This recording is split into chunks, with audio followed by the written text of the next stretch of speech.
Hello and welcome to the Farming Today This Week podcast. I'm Charlotte Smith. In this episode, challenges ahead for cross-border trade as bluetongue restrictions loom. It's going to have a really damaging effect on farm businesses and some of those related business activities as well, such as markets, shows and sales, and potentially abattoirs in Wales as well. How farmers are reacting to the spending review. The fact that they've been able to secure significant funding for the agricultural and environmental budget is welcome. That there is a slight cut to the budget, and that's something we've got to face into.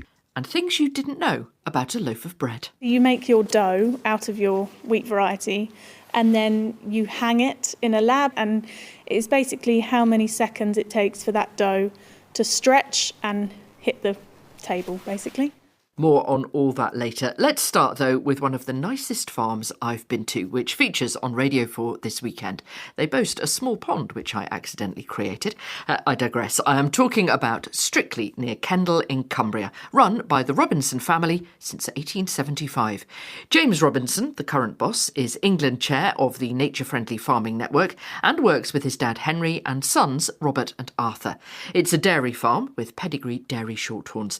Helen Milliken spent a day with the Robinsons, turning calves out, repairing fences and rebuilding dry stone walls as they mark 150 years of the family and their cows at Strictly. You've got that lens again? It's going good. Yeah, put cams on this morning. Yeah, well, we've had a few issues this morning. Oh, heck. When we first got up, calves had pulled the water pipe off. The pen where they were in, it was absolutely sodden, and so we've chucked 20 out. Right, I heard cow trailer. This is kind of a family catch-up. Oh, it is. So much happens every day. You've got to keep up with the news. It's a family catch-up between Henry and twin brother Arthur. Robinson returned. Indeed. The one who got away, Yeah. but who's been magnetically drawn back to yeah. Strictly. And you're not just here on a jolly, hard labour. Yeah. Arthur, we've Yeah. got a big gap in a dry stone wall, and we have all the paraphernalia associated with the great skill Yeah. of rebuilding. Mate, it's a gap I've created because I've done, it's over 50 metres there. I've got another 18 metres to do. The problem with walling is it's got to be done by hand. It's extremely time consuming, and with labour costs and so on being as they are, it would be impossible for Henry and James to keep up with the walls. So I started off doing gaps, and then of course new land bought. A lot of the walls were down. So that's why I'm 850 metres so far, but there's still... I'll probably get to 1100 before I've finished. This is an incredibly ancient landscape. So I suppose in some ways 150 years of Robinsons in this landscape, we've got to get it in perspective, but it is an awfully long time. You two, part of the fourth generation, that's right. Twins, but Arthur, you didn't stay. I went off to university and did a geography and geology degree and then did a PhD. Was that always on the cards then, Henry, that you would stay and that, Arthur, you would spread your wings? I think it just sort of evolved like that, didn't it? Yeah. I always remember, actually, we were picking taters down in that bottom field over Blees, as we called it. And it was quite a wet time, and Arthur was picking little taters up with 2 fingers and dropping them in the bucket. I don't remember I always that. remember that. And I was just getting all a big handful and popping them in. And yeah. Are you saying he doesn't like getting his hands dirty? Or he didn't? Well, he didn't certainly then. does now. He didn't then. He wears Gloves gloves. now. And you can hear more about the Robinsons on Your Farm. That's here on BBC Radio 4 tomorrow morning at 6:30. Now, who doesn't love a loaf of bread? But not many of us know exactly what goes into getting it to the bakers, from developing and planting the seeds to harvesting and milling the crop. Well, on our sister programme, Farming Today, Anna Hill spent the week following a loaf from seed to bread bin. Her first stop was to seed breeders KWS in Triplo in Cambridgeshire, where she joined wheat specialist Olivia Bacon, who works developing bread-making wheat varieties. Anna asked her exactly what millers are looking for. Most millers, the specification for protein is 13% protein. The importance of the protein is to increase the strength in the bread. And for us, breeding a Group 1 bread-making wheat is not the most straightforward because of that factor. It needs lots of different things, like it has to have good water absorption as well. So yield, disease resistance, specific weight is also very important. Also, it has to have a good Hagberg falling number. Now you've got to explain this. So basically you make your dough out of your wheat variety and then you hang it in a lab. So we have the capability of doing that here. You hang it and it's basically how many seconds it takes for that dough to stretch and hit the table, basically. So the elasticity, really. Yeah, so the strength of the dough, yeah. How difficult is it to breed all these traits into a bred wheat? It's extremely difficult. So we see something called protein dilution. So the more yield you get, it can dilute the protein. So it's about getting that really fine balance. And bread-making wheats aren't really known for having that high yield, but it's because you're after that really high protein. So yes, it's a very fine balance. What about the choice that farmers have to put in their field? I know some people believe that the choice hasn't been that great recently. So the choice has been quite limited up until recently. There are three main varieties that are sort of the mainstay in Group 1 is Zayat, Skyfall and Crusoe. All three sort of have their own challenges. So Skyfall and Zayat is yellow rust, Crusoe is brown rust. Whereas we've had two new additions onto the recommended list, one with SY Cheer, which was last year, and then now with KWS Vibe. And both of those varieties add really good disease resistance, which is what the other three were lacking. We're looking at some of these varieties of wheat that you've been growing. They're all in separate pots, aren't they? They can come out looking very different. So as you can see here, some are really tall. Some actually haven't grown at all, which will obviously won't make it. Yeah, there's one down there, isn't there? Yeah. That's really only a few so inches high and everything else is over a foot. Climate change is challenging farmers on the ground. How can you anticipate what farmers need? It takes us sort of 8 to 10 years to breed a new variety. So actually, without planning to prepare for climate change, we sort of are anyway, because that variety has been through 8 to 10 years of different seasons to make it onto the recommended list. So yeah, we are breeding for climate change, and each year has been so different. Like this year we've had a dry spring. Last year we had one of the highest disease pressures that we've ever had. So it's about looking at the varieties that come through each of those years well. Olivia Bacon there from KWS Seeds. Well, farmers need to grow the wheat to a high enough standard for milling, and that can be a challenge. The crop needs to be low in moisture and hit 13% protein level. If it doesn't make it, it goes for feed and isn't worth as much. Well, last year's very wet summer meant millers were reliant on imported bread wheat, and farmers here had difficulty with the fungal disease ergot. Anna joined Bill Baker in his wheat field just outside Bury St Edmunds and asked him what he needs from a good crop. Quality is absolutely key in a milling variety. We usually start wheat harvest around the 1st of August. One of the key drivers on the timing is to make sure that the grains are ripe and the moisture in the grain. Typically we wouldn't look to combine wheat above 18% moisture. You're also looking for protein. The protein levels will be set by what we have done in the spring. We can't change that by the weather at harvest time. We have imported milling grain for years and years, decades, haven't we? Is there a point at which you think UK should be growing more of its own bred wheat?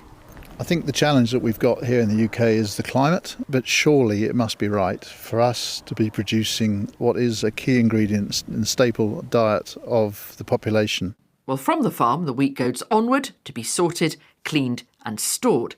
Camgrain in Cambridgeshire was set up in 1983 by a group of farmers who wanted to pool their grain and market it together. Head of Operations Dan Parrott gave Anna a tour. These are our harvest staff who've started coming in already. We're getting the stores cleaned down, ready for harvest. Right up above are probes, aren't they? And you send them into the grain in the back of the lorry. What are they looking for? Main things that we're looking for in terms of specifications to tip on are protein, moisture and specific weight. We're carrying out other checks in there as well. We can do mycotoxin testing, we're looking for insects, and one thing we're looking for more, because it was such a big problem last year, is ergot. Now, ergot is a fungal disease that grows in the grain. It sort of leaves a bit black thing hanging off the end of the grain. A single piece of that arriving to a customer can get the whole lorry rejected. However, with the processing that's going on this site, we're running 3 different optical sorters here, 7 days a week, 24 hours a day, and we're removing ergot with those 3 machines. Dan Parrott from Camgrain. So then it goes on to be turned into flour.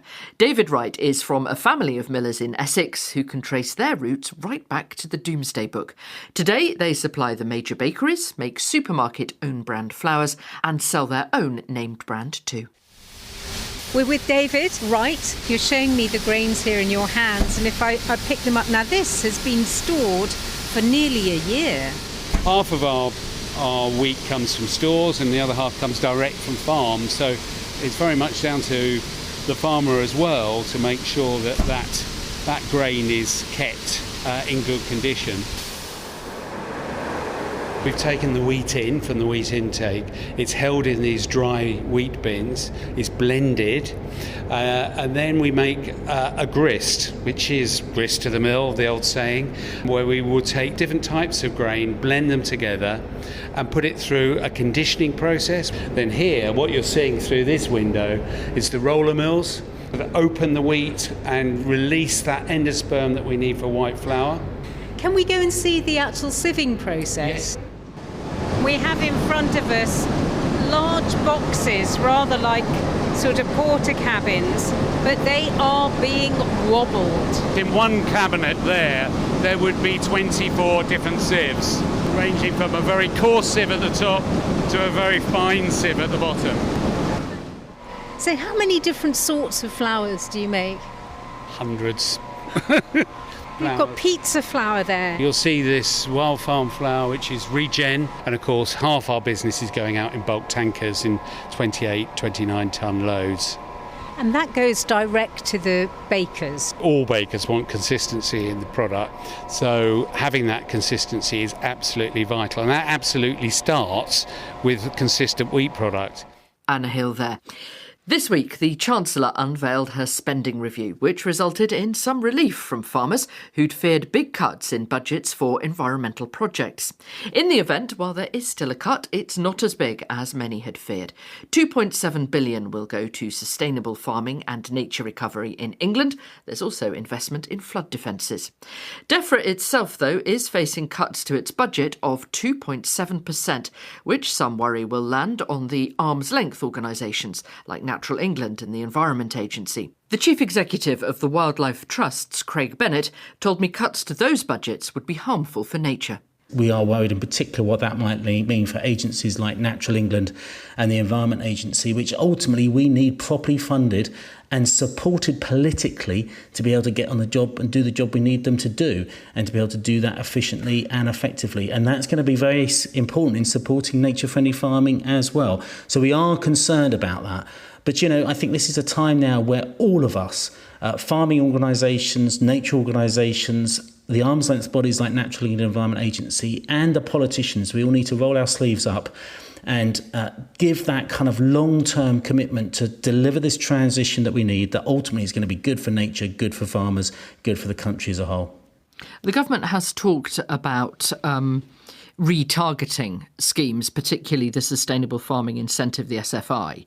Would you like to see that more targeted, perhaps as they've talked about at small farms? At the Wildlife Trust, we think it's really important to be able to deliver nature recovery right across the country. We don't like this idea that you would deliver it in some places and not in others. And also we need to be big and bold and ambitious about that. Some of the biggest promises of change that can be delivered through the environmental land management schemes will be, for example, through those higher tiers of countryside stewardship and, of course, landscape recovery.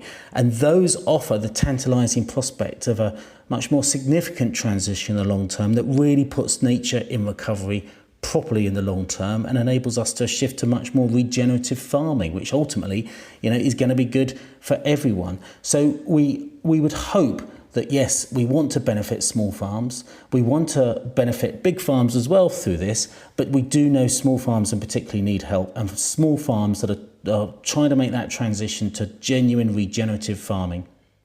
The president of the National Farmers Union, Tom Bradshaw, told me the devil would be in the detail. So I think that Steve Reed has done a good job as Secretary of State to secure that funding. We still need to know a lot of detail about how it's going to be allocated, how widely available will it be to the farming sector with the new Sustainable Farming Incentive Scheme, how much will be going into productivity, which is going to drive the food security element. And so that detail is going to be paramount to really work through and understand what this means for the future of food production, but also environmental delivery.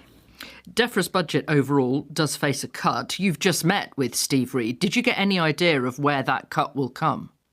Now, we were really focused on how we're going to evolve the SFI scheme, what the future of ELMS is going to be, asking for clarity around that budget as quickly as possible so that we can really move forwards rather than the wider Defra cuts.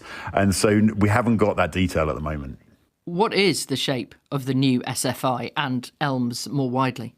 Well, that's what we need to work through with the department, because we don't want to have a public battle about this. We want to understand what the allocation looks like. What is the Defra vision for what the new sustainable farming incentive should look like? We want it to be widely available to the farming industry across England, have a very, very broad base to deliver for nature across a wide landscape and not be targeted just into that land use framework. We believe the principle of public money for public goods shouldn't be capped on a business level, because there is no limit to the public goods that can be delivered. And this is a payment for public services that farming are providing. Although the argument from the government is that the sustainable farming incentive, which was oversubscribed, could be targeted better at the farmers who need it most, the smaller businesses.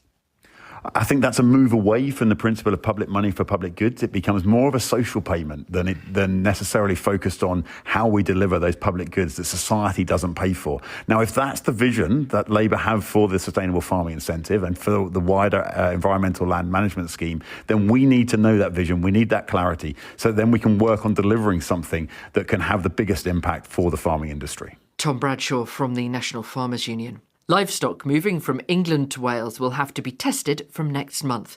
The Welsh Government says that once the whole of England becomes a restricted zone for the bluetongue disease on the 1st of July, animals will have to test negative for bluetongue before they can go into Wales, at a cost of around £35 a test, which farmers will pay.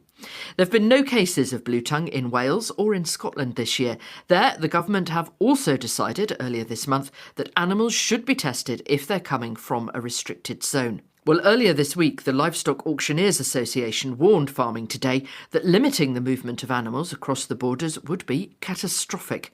Bluetongue is a virus spread by biting midges, which affects cattle, sheep and goats, but not humans. It can cause abnormalities in pregnancies, reduce milk yields and even be fatal. The Welsh Rural Affairs Minister, Hugh Aranka-Davies. We have a very proud and hard-worked record in Wales of keeping bluetongue out of Wales. Our preference would have been to maintain that two-county distance so that we have a buffer strip that we could work with and keep bluetongue out even longer and away from the incursion westwards. However, even though we regret the snapping out of this to the England-Wales border, we understand the pressures that the England-UK minister and the industry was under there. However, I simply cannot, in all good conscience, invite bluetongue into Wales on the 1st of July. So we're going to do our damnedest, pardon my French, to keep this out for as long as we possibly can. But if the reality on the ground changes, we are able to change our approach to it. But for now, we're going to battle to keep this out. This raises some practical issues. Animals going from England to Wales have to get a test. That's around £35 a go. And then there's the time that will take, because there is only one lab. You haven't done an economic impact assessment here. It could be tricky, this, couldn't it? Yes, well, let's be frank. There's no time to do a traditional full impact assessment here. We're dealing with the incursions of a disease that is spreading westwards right across the UK. And we're trying to work, by the way, with the UK government as well on this, because it's our shared intent to try and lock this back as much as we can.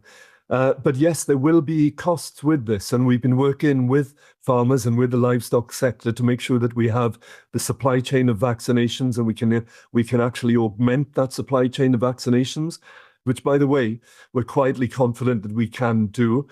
And part of the tools for holding this back will then be in the hands of farmers in looking at where they're sourcing their animals from, but also in terms of vaccinating animals as well. But yes, this does have costs. This is not an easy decision. It's not going to be easy for farmers, but it's better than the minister simply saying, let's invite bluetongue here into Wales on the 1st of July. Is there an appetite for vaccination with Welsh farmers? We've spoken to farmers across the country in the past and they haven't been that keen, partly because they don't see bluetongue as being that serious this time around, and partly, again, the cost, £2 to £3 per dose. Yeah, I think this has changed the reality on the ground, because from the moment that you snap the border up, right up to the England and Wales border, where there are very high densities on both sides of that border of livestock, of cattle and of sheep, then that increases the risk here of the incursion of the disease. So on that basis, we already have farmers, by the way, who are using the vaccine and using it successfully. There is a tool at hand. Yes, there is a cost with it, but that is one of the tools that farmers can now deploy to help us keep the disease out. Are you hopeful that you can keep bluetongue out, or is it more a question of when, not if?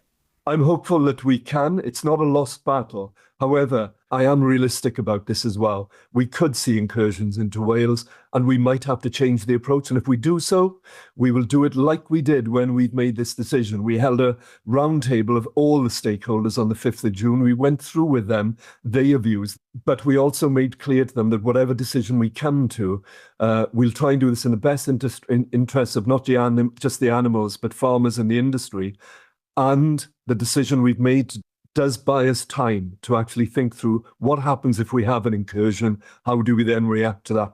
The Deputy First Minister of Wales and Rural Affairs Minister Hugh Iranca-Davies there.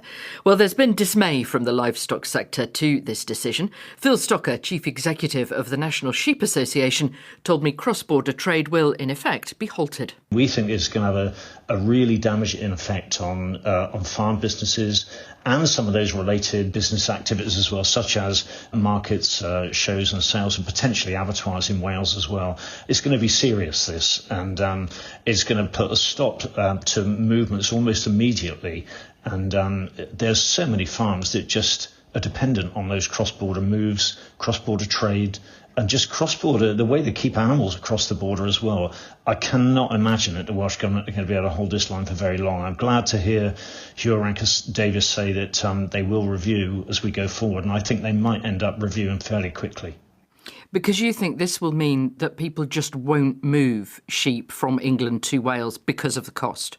Absolutely right. I mean, Charlotte, you mentioned that the cost maybe £35 or something like that, even £50. You know, we're hearing that cost is likely to be between £60 and £70 a head. Even at £35, it's not going to be economic for most commercial farmers to test each individual animals. This testing can't be done on a whole flock level. It has to be individual animals. You know, even a cost of £35 an animal is going to just be seen as being uneconomic for people to move animals across the border. But what the minister was saying there was if they don't do this, then in effect they just give up and accept that bluetongue will slowly work its way into Wales. But what's different now compared to where we were back in the autumn is the fact that we have got the vaccine. We've got 3 vaccines available now.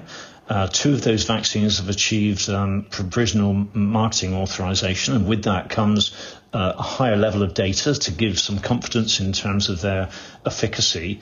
And we're fairly confident that there are supplies of vaccines available so that farmers can protect their livestock. So the situation is very, very different now. And farmers can take that action to protect their animals through vaccination. So will they? Oh, I think they will. I mean, we've seen the vaccination numbers in England now go up to, I think it's just exceeding 1 million in total. The vaccination numbers in Wales are much lower than that. It's only 55,000 or so doses that have been used in Wales. But I would suggest that this announcement might even dissuade farmers in Wales from vaccinating, because the message is going out that the Welsh Government measures are going to protect the livestock sector in Wales. I don't think that will happen. You know, once we start to see freedom of movement in England, we will inevitably see the virus circulating closer to the Welsh border. and then midge activity will take it over into Wales. And to keep it out of Wales with very little government support for testing, no government is going to cover the cost of this testing either in England or Wales. I think we'll quickly see it become active in Wales, and I cannot see that Wales will manage to keep it out. Phil Stocker from the National Sheep Association. And that's it from us. I'm Charlotte Smith. The producer is Sally Challoner. And Farming Today this week is a BBC Audio Bristol production.